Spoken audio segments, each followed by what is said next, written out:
Salut les renards, c'est Foxpy, on se retrouve aujourd'hui pour le 128e épisode de la playlist Algorithme en Python et on va voir plusieurs manières d'additionner deux nombres complexes. La première manière, c'est en créant une classe, donc ici, je vais créer une classe complexe et je vais l'initialiser comme ceci avec la méthode init qui va récupérer en paramètre un nombre réel et un nombre imaginaire. Donc ici, real c'est pour le nombre réel et imaginary c'est pour le nombre imaginaire.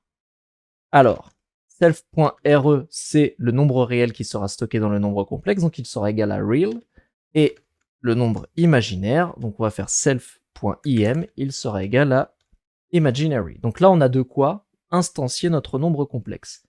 Ici, je vais créer la méthode add avec deux underscores avant et deux underscores après. Cela nous permettra d'utiliser l'addition, donc l'opérateur plus, avec nos objets issus de la classe complexe.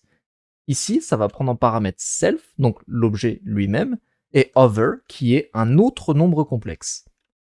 Ce que l'on va faire, c'est qu'on va renvoyer ici un nombre complexe, et on va renvoyer self.re plus over.re, donc on additionne les parties réelles de nos deux nombres complexes, et on va renvoyer self.im plus over.im, donc là, on va additionner les parties imaginaires de nos deux nombres complexes. Et donc là, l'addition, elle est terminée. Je vais juste créer une petite méthode pour pouvoir afficher nos nombres complexes. Ici, je vais faire la méthode underscore underscore str underscore underscore. C'est la méthode qui va nous permettre de faire un cast de notre nombre complexe en chaîne de caractères. Donc il va pouvoir transformer notre objet ici, issu de la classe complexe, en chaîne de caractères. Cette méthode str, elle prend l'objet lui-même, donc self, et là, on va avoir plusieurs conditions. Alors, je vais les copier-coller ici depuis mes notes, comme ceci. Donc, si le nombre imaginaire est inférieur à 0, donc ça veut dire qu'on n'a qu'une partie réelle, et donc ici, ça veut dire qu'il est négatif, donc ici, on va pouvoir avoir l'opérateur moins entre la partie réelle et la partie imaginaire. Si le nombre imaginaire est supérieur à 0, alors on va avoir ici un plus entre les deux, et sinon, c'est que notre nombre imaginaire est égal à 0 et on affiche seulement la partie réelle. La méthode .format ici permet de remplacer les accolades par les variables dans le même ordre.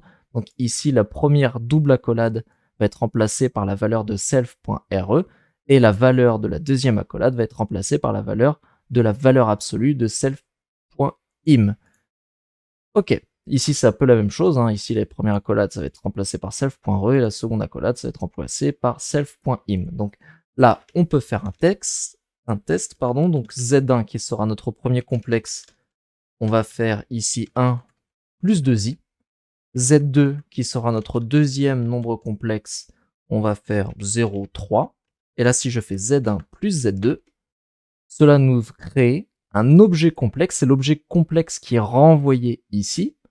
Et cet objet, on peut le cast en str grâce à notre méthode str ici. Donc si je fais ça, ça nous affiche 1 plus 1 qui. En effet, 1 plus 0, ça fait 1, donc la partie réelle est 1. 2 plus 3, cela fait 5, la partie imaginaire est égale à 5i. Donc voilà. Là, nous avons vu une première façon d'additionner deux nombres complexes en créant une classe complexe. On peut se servir de tuples de longueur 2 pour désigner nos nombres complexes. Par exemple, si je voulais désigner 2 plus 3i, on pourrait créer un tuple 2, 3, sachant que le premier indice contient la partie réelle et le second indice contient la partie imaginaire. Donc si nous avions des nombres complexes sous cette forme, quelle méthode devrions-nous coder? Alors je vais vous montrer, on va coder la méthode sum complexe qui va prendre en paramètre z1 et z2 qui sont chacun des nombres complexes représentés sous forme de tuple. Et ici, le résultat, ça sera donc z réel qui sera égal à z1 de 0, donc au premier élément de z1 plus le premier élément de z2, donc z2 de 0.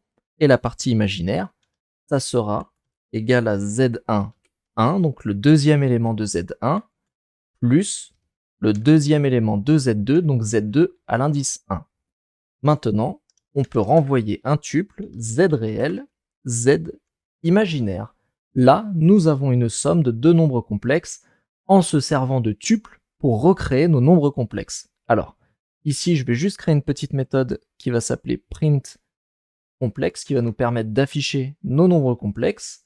Donc ici, tout simplement, on récupère le nombre complexe z, et dans la première variable, on met z0, donc la partie réelle, et z1, la partie imaginaire. Alors, regardons. Si j'envoie à somme complexe, alors le tuple 1, 2 et le tuple 3, 4. Ici, ça nous renvoie 4, 6. Alors en effet, 1 plus 3, ça fait 4. Donc on a 4 plus 6i.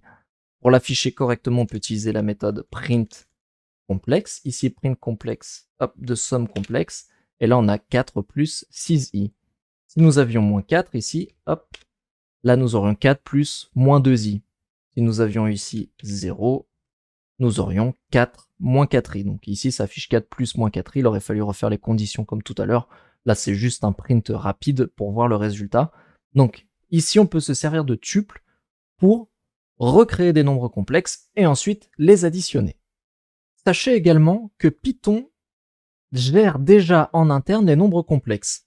Pour ça, si je crée un nombre ici z1, ou plutôt une variable z1, je peux écrire 1 plus 5j.